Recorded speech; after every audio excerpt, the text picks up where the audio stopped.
which is the first time we have 5 groups participating. Usually we have 4, one of them rotates. So we're doing things a little differently today. My name is Maylene Calienes.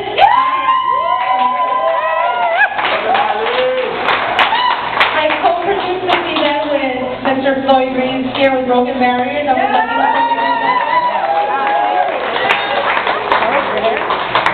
And you know, before I forget, people usually hit me up asking about the New Normal Reading Series. I guess the best way to get in contact with either Floyd or I, follow us on social media at Broken Barriers, at Latino Filmmakers, or Latino Filmmakers Network on Facebook. You can message us there and all that stuff. And if you want more information, definitely talk to us about it, okay? For all the groups that are participating, we're very proud of them. We have 5 groups tonight. We've got the Native American group.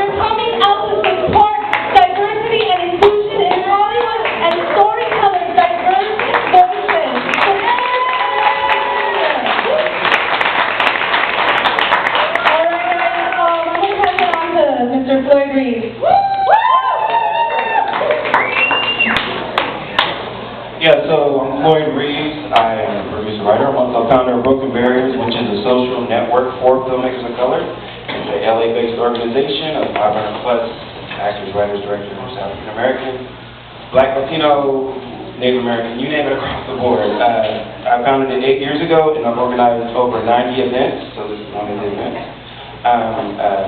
Yeah, so again, the purpose of this event, this is the New Normal Reading Series. We don't have the music act today, or the stand-up comedian, because we have all 5 teams and we want to make sure everybody can come in, you know, so we're not out too late. Our sponsors are the Blacklist and Final Draft. So every writer selected will get a free script evaluation from the Blacklist.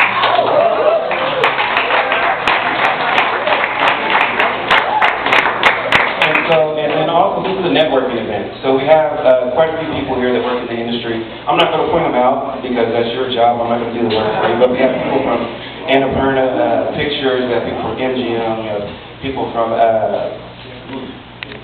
APA. We have Atomic Monster, which is James Wynn production company, Aquaman. So feel free to network amongst yourselves. But in the meantime, let me introduce Jennifer. Yes.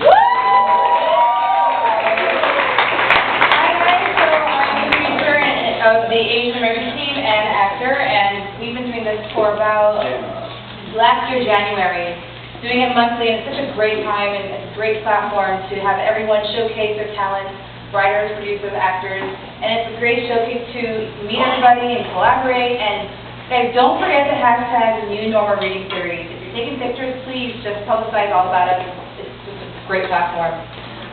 Also, towards the end, please don't leave. We're going to do a little giveaway of the final draft. You're going to pitch your log line, and whoever receives the last class will receive a free final draft. So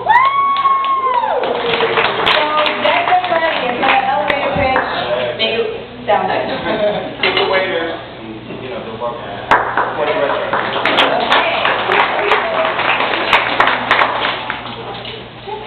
Okay, the first group we have is the Native American group.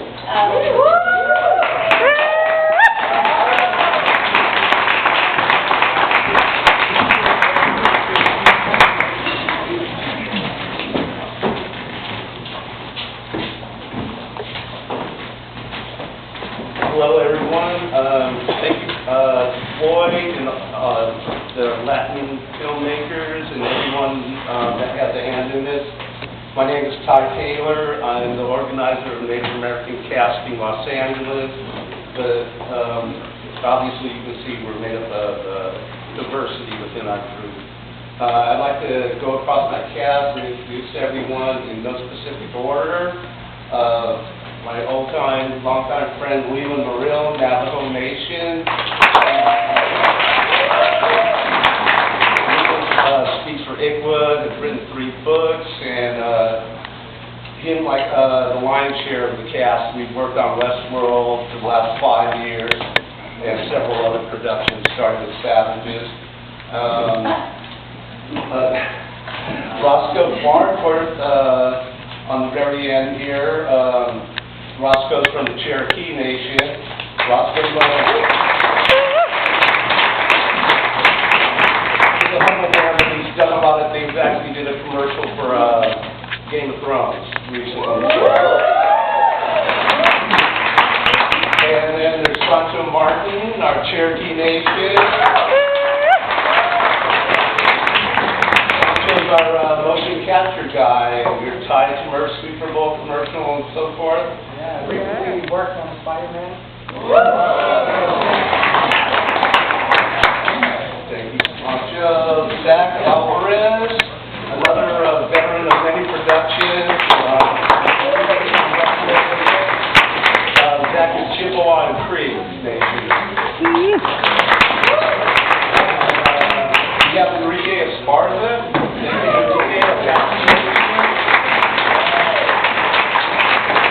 Enrique been in the business over 30 years. What was your most recent one, Enrique? Independence Day Resurgence, Learning Curve, and then back in the 80s as well. Thank you. Thank you. And we got Tanya, our beautiful narrator, who's, let's see, Mom, Bold and Beautiful, SWAT, and anything else to add, Tanya? Oh, and the Creek Nation. I'm sorry.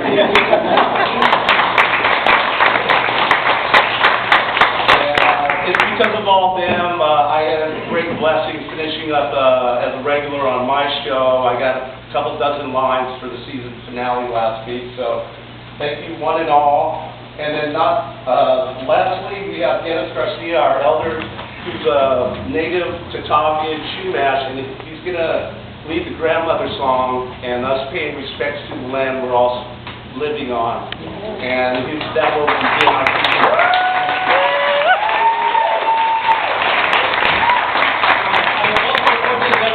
vacation to Argentina on the river. Oh, I'm sorry.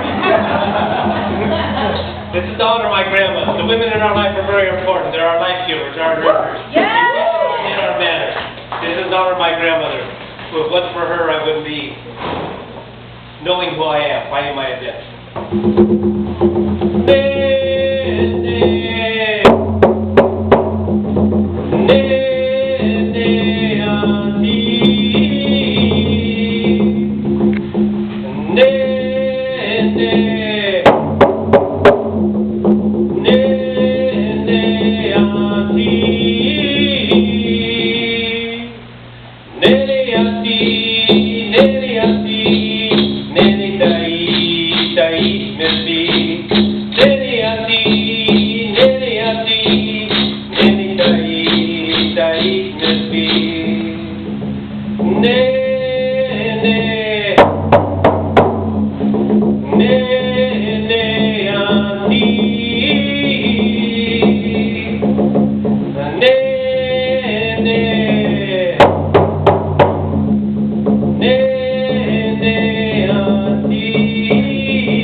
The story's called, the script's called, After the Uprising, written by my cousin, and it was in regards to his great-grandfather, which you'll find out who that is at the end of this. But what it's after is something, the script is found in the Louisiana archives, and what it's after is history of this land that highly unlikely to find unless you went to Louisiana and looked in the archives, and it was where all the natives, free people of color, and the slaves were going to attack all the colonists, which we outnumbered 5 or 10 to 1. So if this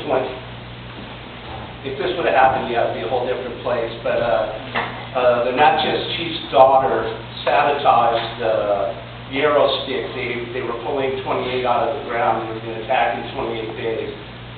Out of her fear for her mixed European native child and prejudice that her child would feel is the reason she was inspired to sabotage her own tribe and make them like the goats of the tribes of the Mississippi Valley, and you know, like I said, it added up to something way different than we see today. So thank you very much. Tanya?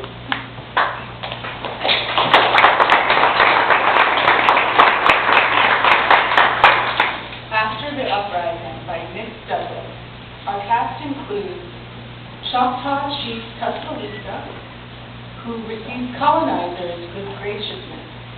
He places high value on hospitality.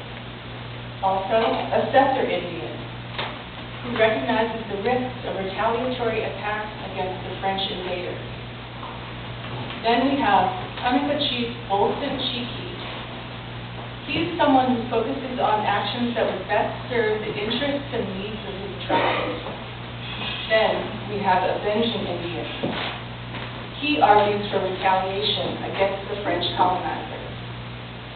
In 1729, a lone white horseman approaches a large Choctaw village.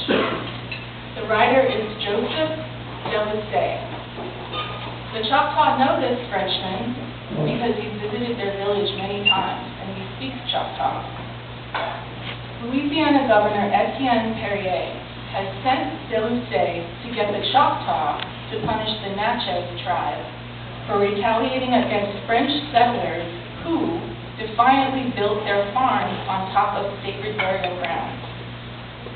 After this incident, the Choctaw simply were asked to assist the French, but the Natchez had gone to the French settlers who built their farms on the burial grounds and asked them, hey, can we borrow your guns? We just want to go hunting. So once the Natchez secured the guns away from the French settlers, they sounded a battle cry, enlisted black slaves, and together they attacked the French settlers, killing 250 men, women, and children. The Natchez were now marching those French captives east to trade them with the British. A week has passed since the attack and the captives were taken. Time is running out to rescue those French settlers. So, as reports of different native attacks on the French settlers are coming in from all over the Mississippi River Valley, a young Choctaw looks into the distance and spots a lone white horseman. He's a mile out from the village, and the young Choctaw scout runs back to the village to warn the chiefs. He enters the lodge where the 4 chiefs sit on deerskin around the fire. I saw a white man riding alone, heading towards the village. Looks like the Frenchman, Delisay. I think I know the reason the Garcia is coming. He's coming because of the attack, Frenchman, Fort Roscoe. We must not tell him we knew about the attack beforehand. Let's listen to what he has to say. Delisay slowly dismounts his horse. He ties the horse to a nearby tree and approaches the lodge. As he approaches the lodge, he speaks to the young Indian scout. Go tell Chief Tuscaloosa that Monsieur Delisay is here to meet with you. I already talked to the chiefs. Go inside and wait for me.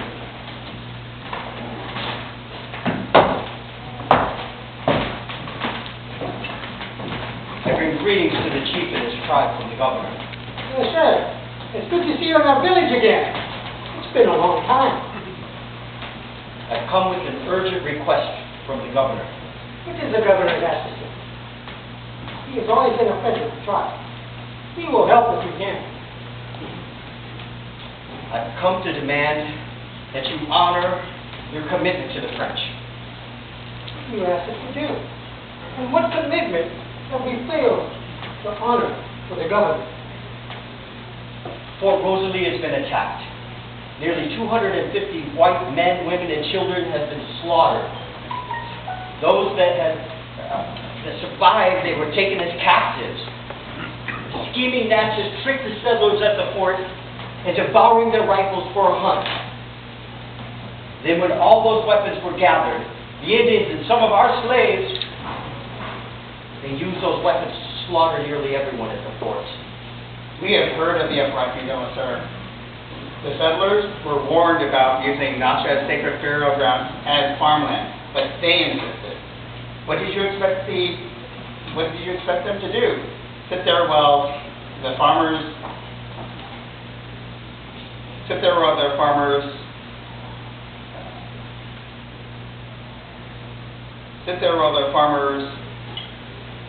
defile their burial mounds? We have heard of other attacks against the French up in Mississippi, too. Other tribes are angry at the French.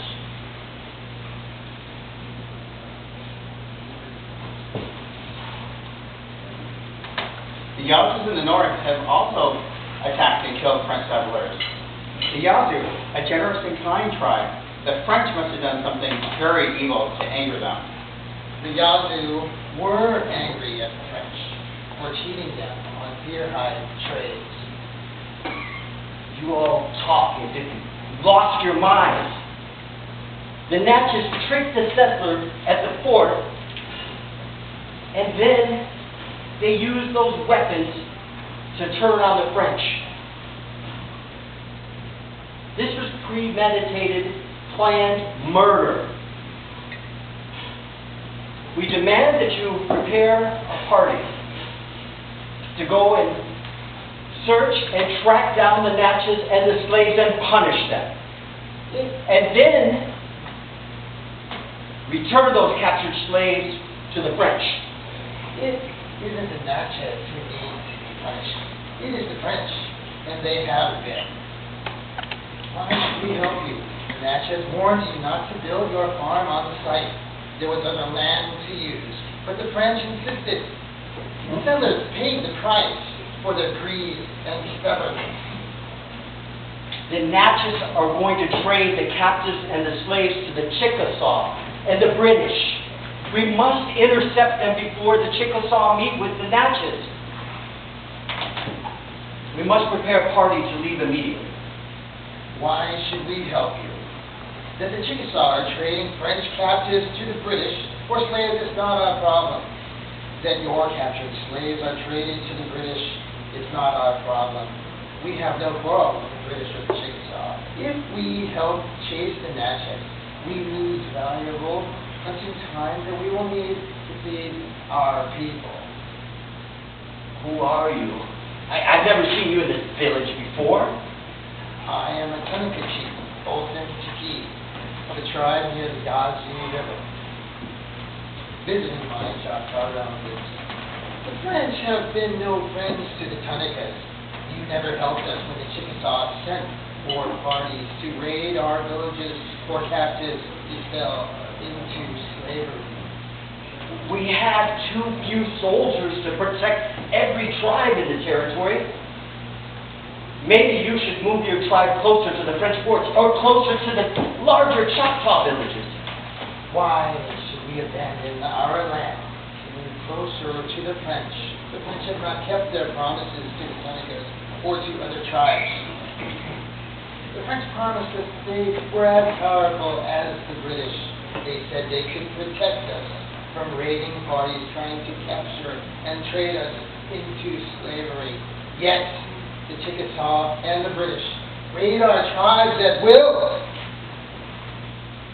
You rascals!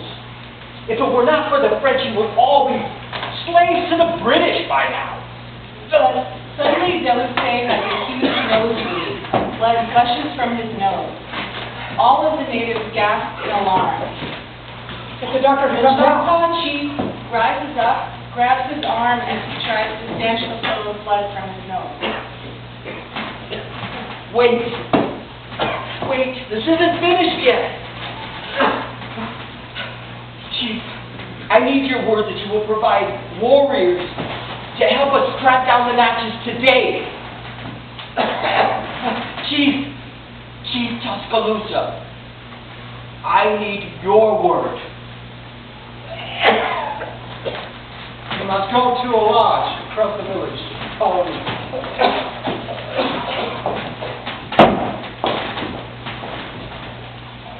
We should kill him tonight. No one would ever know we came to the village. If we kill him now and set his horse free. It is a delicate thing to kill a white man, a friend of the governor. The governor knows that De La Sera was traveling here. The governor sent him. If we kill him, and I'm not against it, we must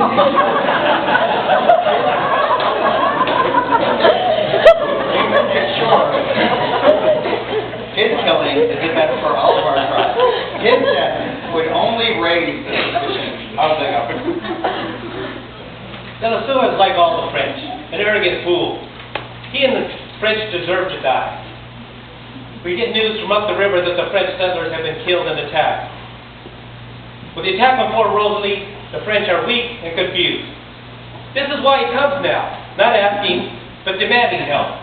If De La Sera does not return, the governor might send more people or soldiers to our village.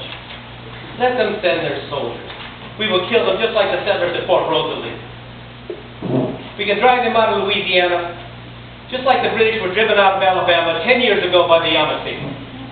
But the French have something that the Alabama Yamasee never faced when they were driving out the British. Cannons. I think it is best for the Chectaw to help to ensure and the French to cover their captives. Let the French captives be traded to the British. It would free us of French from our land. Many of the Tunicas and other tribes are no friends to the French. The other tribes must decide for themselves if they will help the French or not. The French have never treated us like brothers. Why should we trust De La Sera? How do we know he's not a spy sent by the governor? Why should we help him now? De La Sera has visited many times before. He has always been a good guest. He's not a good guest. Did he bring gifts? No, he brought them in. If we let him go now, he knows where our village is, and he'd lead the French soldiers back here. This is the time to rid our lands of all the French once and for all. Before the attack on Fort Rosalie, all the tribes were in agreement to wipe out the French settlers. We could rid the entire territory of all the French up and down the Mississippi. And the French slaves that fought together with the Natchez at Fort Rosalie will share our happiness. Yes, but the Natchez and their slaves failed to kill all of the French. For now, the Choctaw will help the French. And the governor is sure to be suspicious. If we refuse to help, the French will attack us next. Not sure. Welcome into our village as a friend and a guest. He's always left our village happy. We will maintain our honor and treat De La Sera as our guest. We will have the doctor continue to treat his nosebleed. And when he's well enough to travel, we will send him home. Not killing him now is a mistake, I tell you. This man will only bring more death and tears to all the tribes of the Mississippi.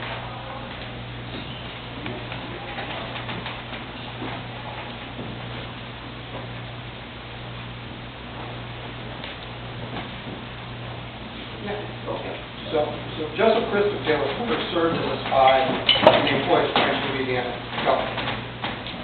De La Sera worked and gathered information on the number of warriors in each Choctaw and Indian village. He visited and contributed to the French battle plans that eventually annihilated the flank Natchez.